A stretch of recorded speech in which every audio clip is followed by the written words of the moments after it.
Buenas tardes. ¿Se escucha la voz? Buenas tardes. ¿Se escucha bien? Sí, se escucha. Sí, Ah, se ok. escucha. Vamos a esperar mientras van ingresando el resto Sí. del personal.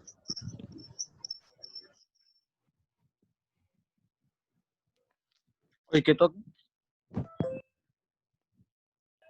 Buenas tardes, profesor.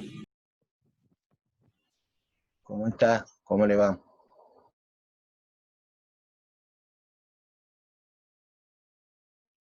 Bien, sí, señor, usted. Hola, muchachas. Hola. Vamos a esperar 2 minuticos mientras van ingresando los que faltan, algunos.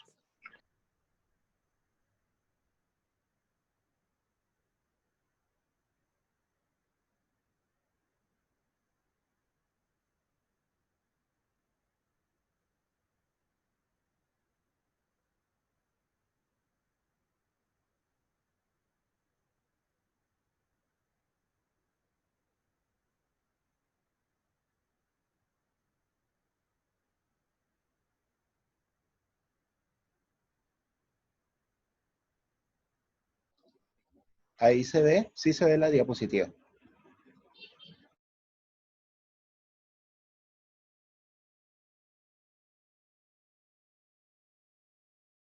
Sí se ven.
Bueno, buenas tardes tengan todos.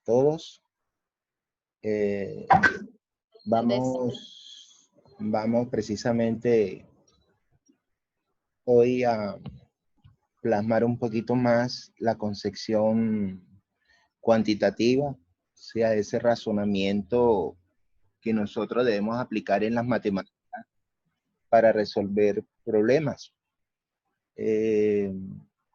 Esa capacidad que debemos aplicar en el sentido de la lógica, en el sentido saber determinar las piezas claves del problema.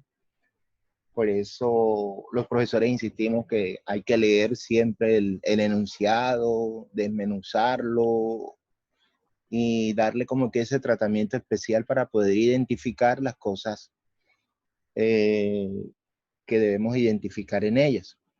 Eso es lo que básicamente el razonamiento cuantitativo busca. Vamos a ver qué nos define el razonamiento cuantitativo. ¿Será que lo aplica aquí? O sea, hoy vamos a hacer puros problemas. Vamos a escuchar, sí.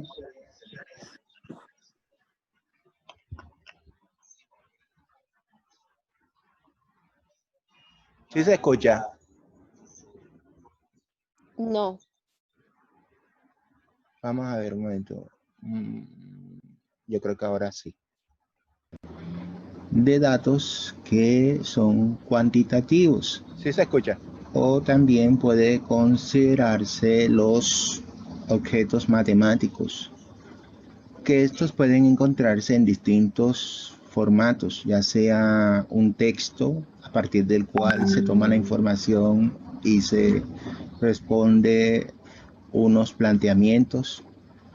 Puede utilizarse también unas tablas. Las tablas se encuentran organizadas por filas, que son las horizontales, y las columnas, que son las verticales. También tenemos los gráficos. Los gráficos nos representan como una visualización más rápida de una información. En ellas relacionamos variables independientes como las del eje horizontal con las variables dependientes del eje vertical. Y también contenemos los diagramas. Un diagrama es una representación también visual donde se relacionan rectángulos a los cuales los llamaremos nosotros como histogramas, y que nos muestran visualmente la manera más fácil de un estudio.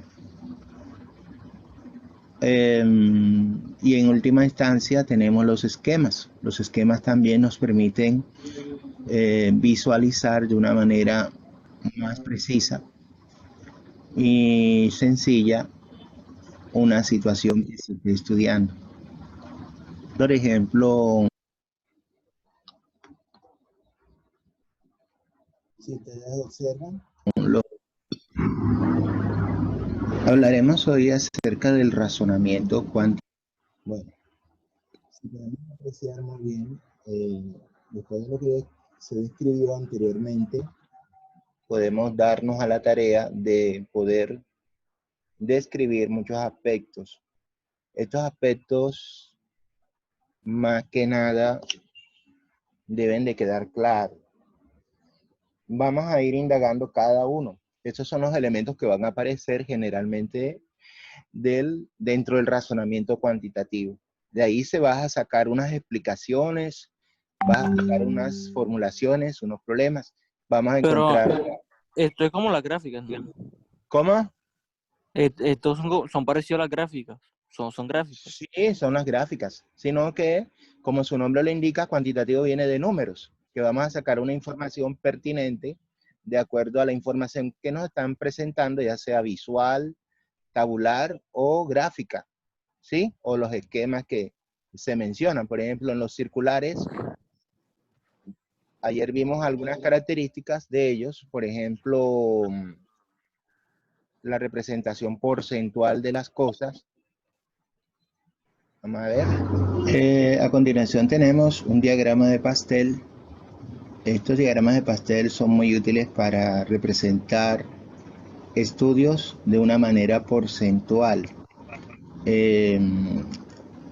Completamente la vuelta representa el 100%, la mitad representaría el 50%, y eso lo podemos relacionar de tal manera que pueda proporcionalmente decir la cantidad en el estudio que estemos realizando de esa muestra.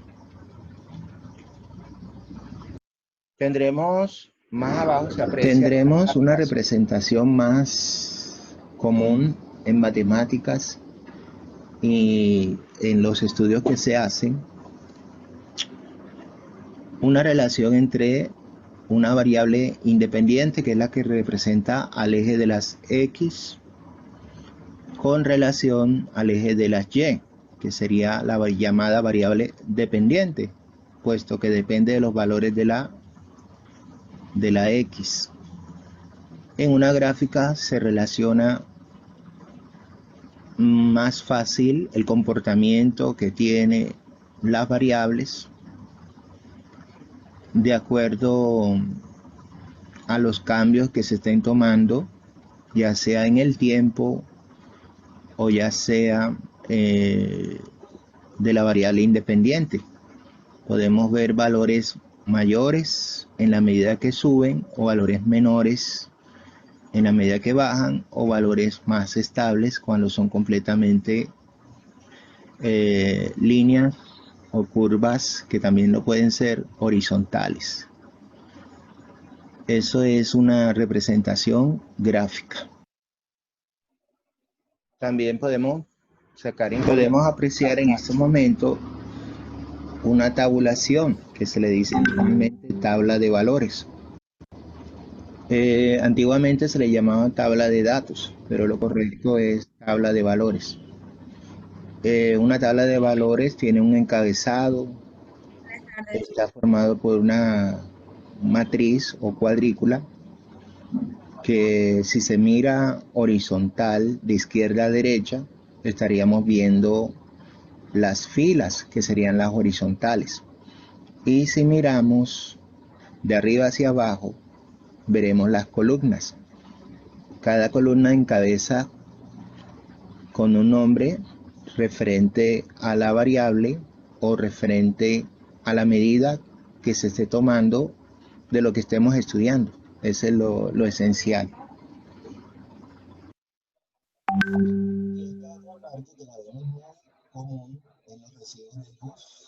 Recibo de los servicios. Una representación común que se usa mucho en estadística es el histograma de frecuencias.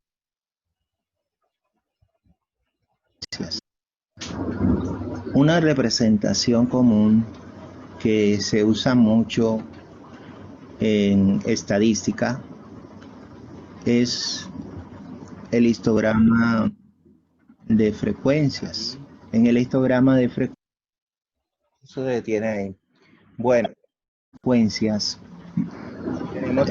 También podemos ver, visualizar en un documento o una información que nos aporta una explicación o un planteamiento de un problema. Por lo tanto, los documentos son esencialmente el soporte o la fuente en la cual tú vas a apoyar la explicación. Por eso es importante documentarte.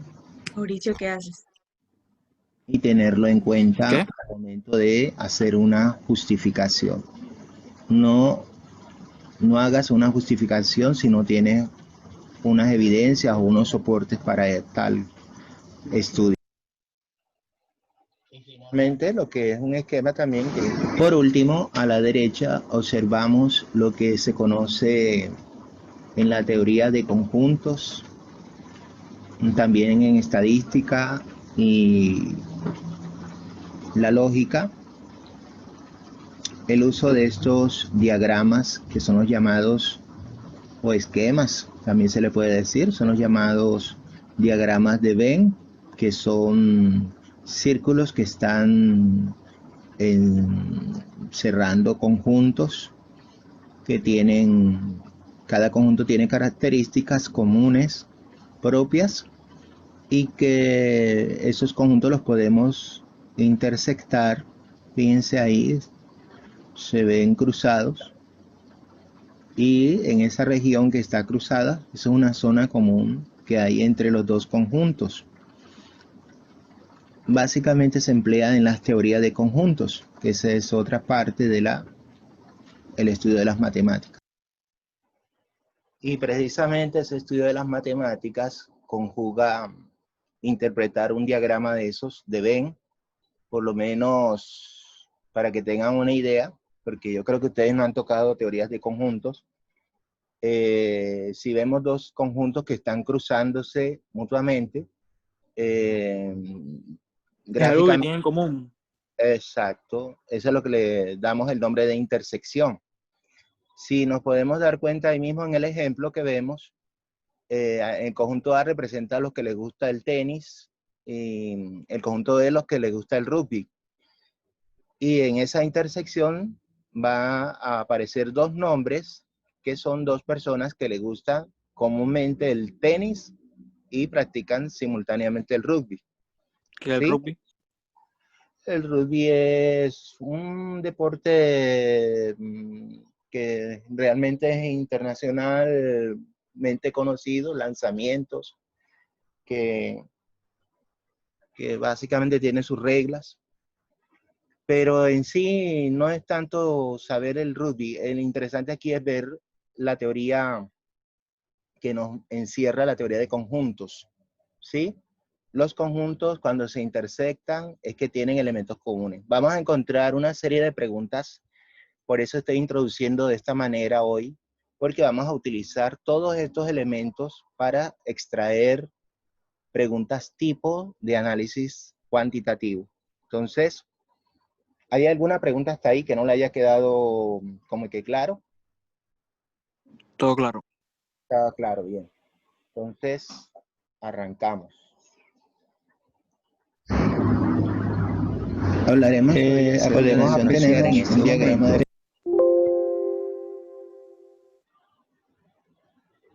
descartar. Ahora se salió de la compartir pantalla.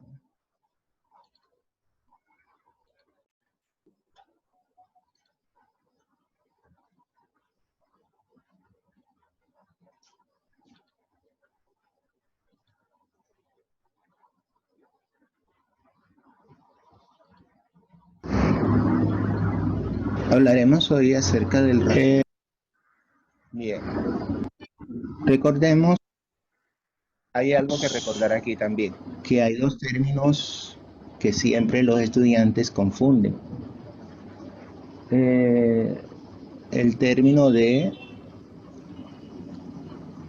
múltiplos sería el primero. Cuando hablamos de múltiplos, realmente estamos construyendo la tabla del número.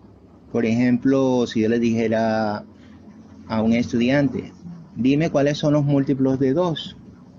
Entonces, cuando esté multiplicando 2 por 1, 2 por 2, 4, 2 por 3, 6, 2 por 4, 8, 2 por 5, 10, en fin, 2, 4, 0, 2, 4, 6, 8, 10, 12. Esos serían la tabla del 2. Si hablamos de los múltiplos del 3, entonces sería 3, 0, 3, 6, 9, 12, 15. Esa sería la tabla del 3. La del 4, 0, 4, 8, 12, 16. Esa sería toda la tabla del 4. Y así, cuando estamos construyendo realmente las tablas de multiplicar, cuando las estudiamos, estamos hablando de los múltiplos. Ahora, si hablamos de los números en cuanto a su divisibilidad, que ese es el otro término que se confunde el estudiante, hablaremos de unos números que son divisibles por otros. Así tendremos la divisibilidad por 2, que serían todos los números que exactamente se dejan dividir por 2.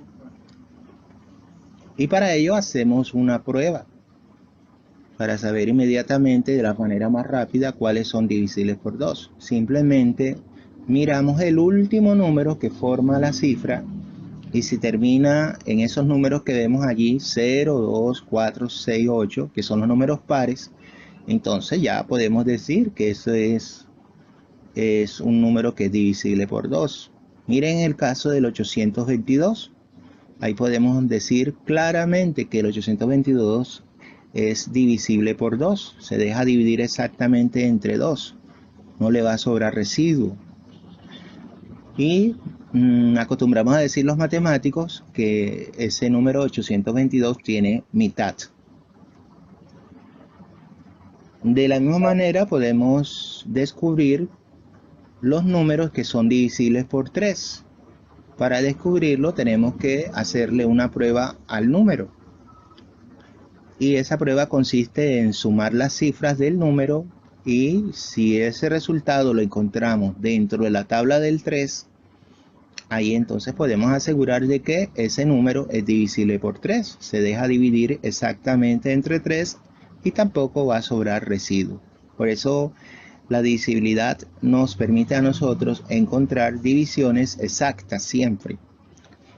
Ahora hagámosle la prueba al 822, 8 le sumo 2, 10 y le sumo el otro 2, daría 12. Y si me voy con ese resultado 12 y lo busco en la tabla del múltiplo del 3, encuentro el 12. Significa que 822 es divisible por 3 y por tanto se puede dividir exactamente entre 3 sin que me sobre residuo. ¿Qué le dicen los matemáticos a esto? Le dicen tercera. De igual manera, miramos los que tienen quinta, que son los que son divisibles por 5.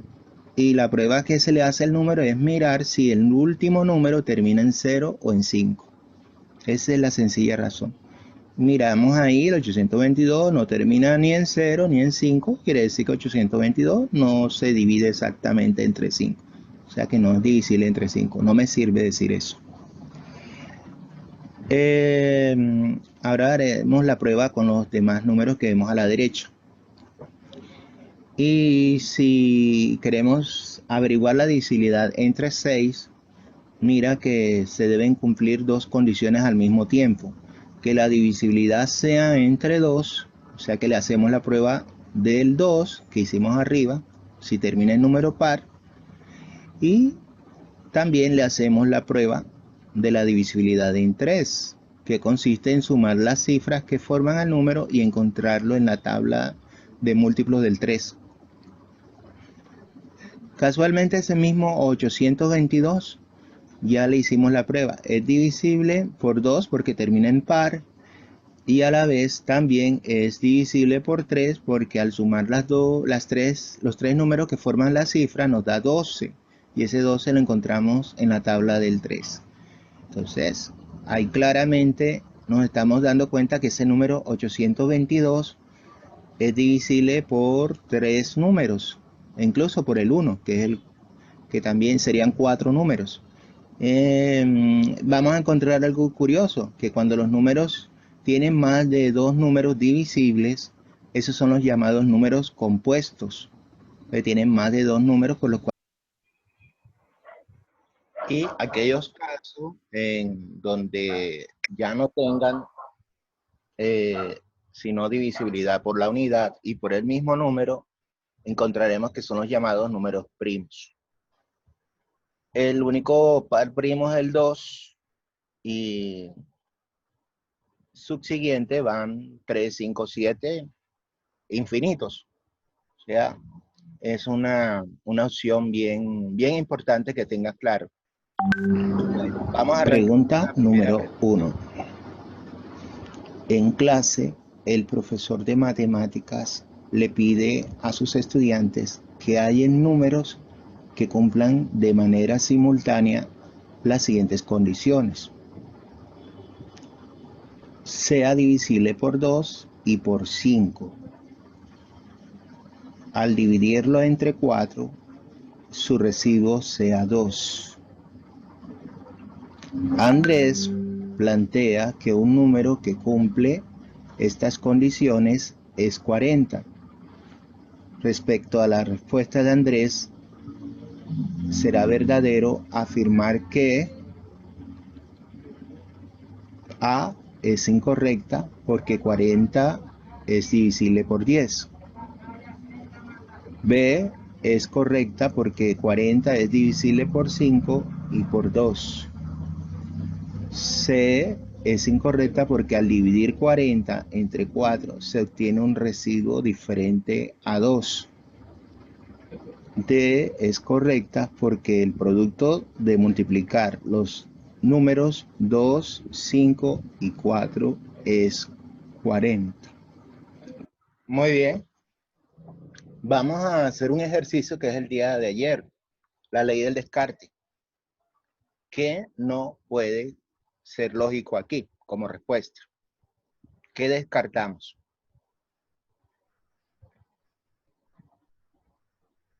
¿Qué nos están preguntando?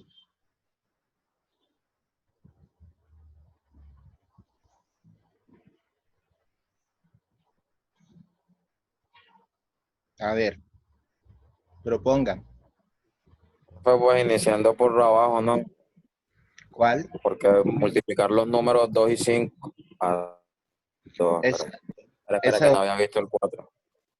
sí, pero, a ver, ¿qué tratabas de decir? ¿Qué tratas de decir? ¿Cuál es tu idea? No, estábamos en la parte del descarte yo, pero no había Sí, visto sí. la parte del 4. Había visto solamente 2 y 5.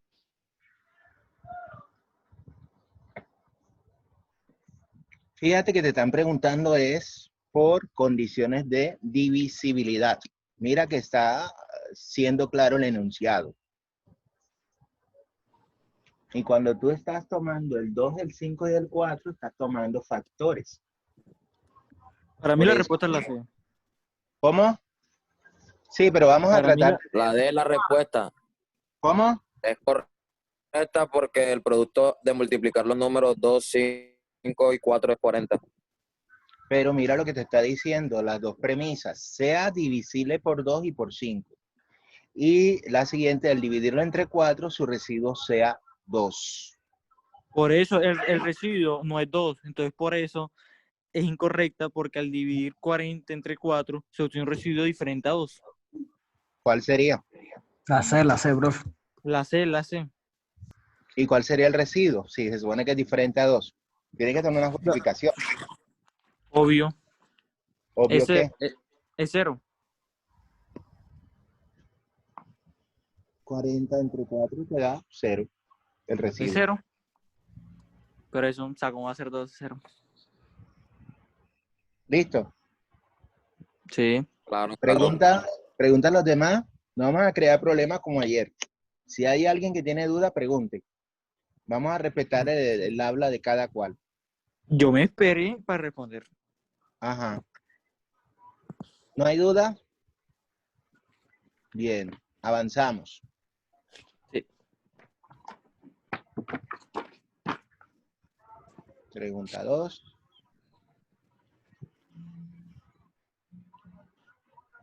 Bien, ¿qué dice ahora? Vamos a ver. Vamos a ver acá. Voy a borrar aquí todo. Cerramos aquí. Bueno, dice, un sistema de transporte masivo tiene varias estaciones. E1, E2 y así tantas, que serían 10, sobre una avenida, en condiciones normales.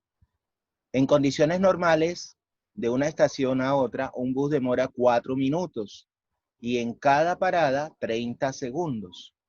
En la figura, los círculos sombreados representan las paradas de cada ruta. Sí, ruta 1, ruta 2, ruta 3. ¿Hay cuántas rutas? Podemos visualizar Hay 5 rutas. rutas, ¿cierto? Sí. Eso es lo importante, es que uno vaya leyendo y a la vez vaya relacionando con la figura, porque tú te pones a leer y no miras la figura, te perdiste. Eso es lo que se lo recomiendo a todos y a todas. Un usuario que quiere ir de E1, la busco enseguida en la figura. ¿Dónde está E1? Ahí ya la visualicé. Ya yo sé. Quiero ir de esta estación, Hay 10. desde esta estación hasta esta estación. Pero me están diciendo algo. Un usuario que quiere ir de la estación 1 a la E10 en el menor tiempo, fíjate la clave, en el menor tiempo, determinó con base en la figura que la ruta que más le convenía era la ruta 2. O sea que seleccionó esta ruta. Sí, ya que solo hay 3 paradas. Ajá. Entonces Un uno minuto y comienza medio. a Un minuto y razonar, medio de. ya comienzas a razonar cuantitativamente, ¿verdad? Te da una Sí. ventaja porque tiene menos paradas. Las demás, si tienen, mira y analizas. No cogería las 5 porque llegaría tarde, porque tiene demasiadas estaciones.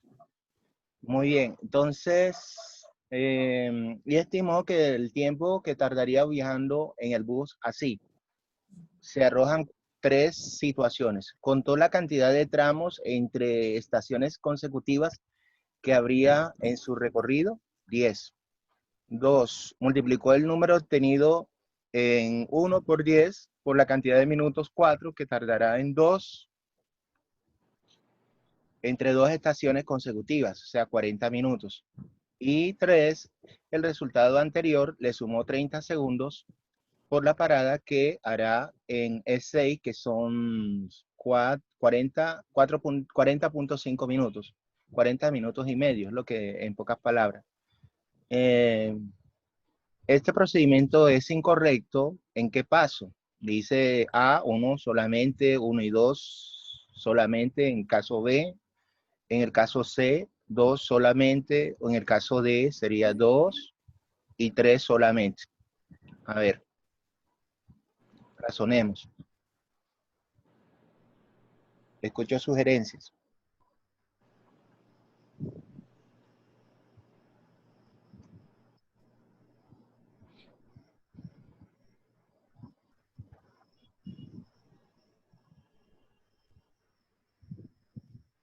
Fíjense el tipo de pregunta que es.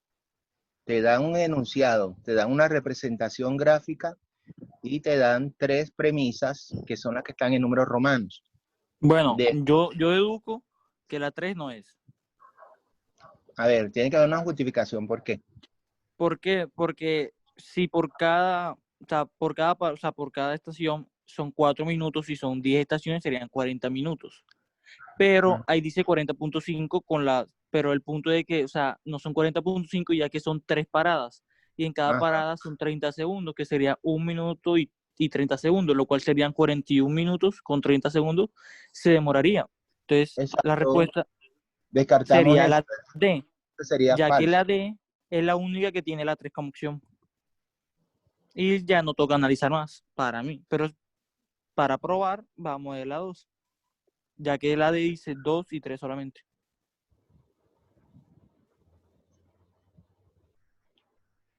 Ahí dice, multiplicó el número obtenido en la primera parte, o sea, en la primera parte, 10, por la cantidad de minutos, 4, que tardará en 2 estaciones consecutivas. Ahí dice que 40 minutos en total, pero son más de 40 minutos. Sí. Entonces, por eso la D. Asumimos entonces, Además, porque con ya solo además, deducir que es la 3, ya es obvio que es la D porque no hay otra opción que lleve a la 3. Y la 3 es la más obvia, que no es, que está incorrecta. además aquí nada más agrega los 40 minutos, ¿verdad? Si te das cuenta en la 2. Sí, sí, sí. Y aquí le agrega los 30 segundos, ya en E6. Esos son los que le agregan allá. Los 30 segundos serían medio minuto. Entonces tienes 40 minutos en la segunda parte y medio minuto en la segunda, en la tercera, y enseguida, sí, relacionamos la 2 y la 3 como la respuesta más opcionada. Entonces, de esas 2 y 3 debes seleccionar en el cuadernillo, debes seleccionar la D. Entonces, estas preguntas hay que tener mucho cuidado porque el juego de los números romanos también puede jugar con nuestra capacidad de analizar. ¿De acuerdo? Bien. Vamos con la tercera.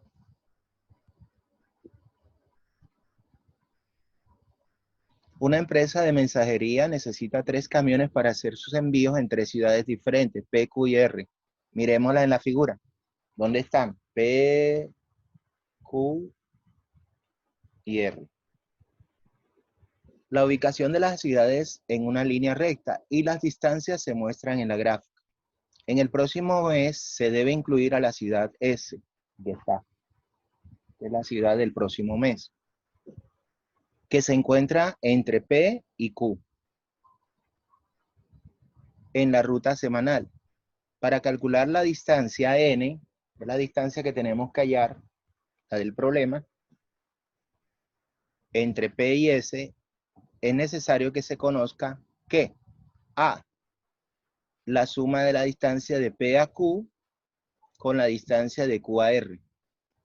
Sí, La es esa, porque ahí vemos de que en total el trayecto son 20 kilómetros. Entonces 12 más 11 da 23, lo que quiere decir que de S a Q serían 7 kilómetros. Aquí sería ¿cuánto? Esa distancia, si tienes 12, debe ser 8. 18.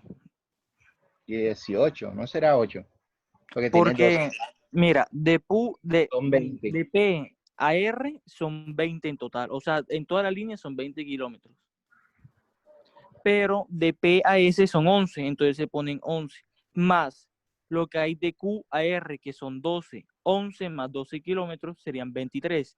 Sobrarían solo 7 kilómetros de los 20. Eso sería la distancia de S a Q, para mí. Bueno, una premisa planteada.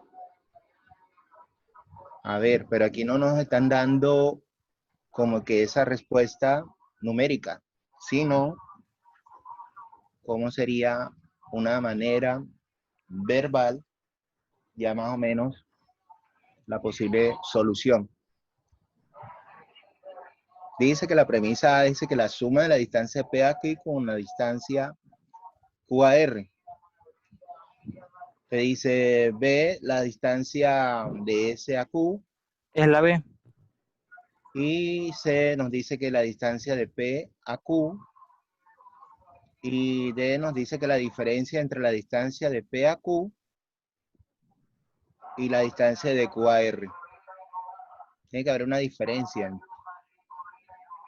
Se necesita conocer la distancia de S a Q, porque de lo contrario no habría la manera de determinarlo, ¿verdad?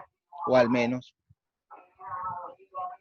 yo no puedo hallar esta distancia, ni tampoco esta distancia, si yo no conozco. Tendría dos incógnitas, es lo que te daría diciendo ahí. Salvo que las dos incógnitas sí suman 8, pero no te da garantiza cuánto valga o qué distancia están separadas P, S y Q simultáneamente. Habrían Bueno, dos pero incógnitas. podemos ver de que hay más Exacto. distancia de P a S que de S a Q. Lo Sí, que pero quiere decir, una recomendación, no te sugiero todas las veces, porque a veces salen desproporcionadas las imágenes. ¿Oíste? De pronto, sí juega ese juicio tuyo, de pronto que no tengas ya posible respuesta. Entonces, ahí le das esa posibilidad, ese sentido común. ¿De acuerdo? No hay problema. Aquí lo que estamos notando es que hay dos distancias desconocidas. Ahí hay dos variables que no sabemos realmente. Si ese estuviera en el punto medio, ok, no hay problema. Si notamos que está un poquito más allá, ok, no hay problema. Pero aquí esencialmente podemos ver en términos generales que no se conoce ni la distancia de SAP, SP, ni la distancia de SQ. Entonces, se plantea de esa manera. Y sí, efectivamente, necesitamos conocer la distancia de S a Q. pero Porque si no, no nos dan ninguna de esas dos, ¿cómo vamos a poder resolver? no, porque te estamos pidiendo un planteamiento, ¿de acuerdo? Porque ese es un razonamiento. Ese es un Ah, bueno. razonamiento. Ya ves, pero ahí no puedes resolver nada, porque es un planteamiento, una forma de razonar para ver una posible solución, pero no es una solución numérica. Ya Bueno, está, pero es la B. sí, por eso. Y por eso es que se habla de la parte argumentativa. ¿Estamos de acuerdo? Que esa es una de las partes Sí. que se están tocando aquí en este ensayo. Bueno, entonces quedamos ahí de acuerdo que es la B. Pasamos. Queda Vemos un la minuto. siguiente. Hasta la próxima. Ya falta menos. Ah, bueno, Un minuto. nos desconectamos y nos volvemos a conectar para ganar tiempo, porque Bueno.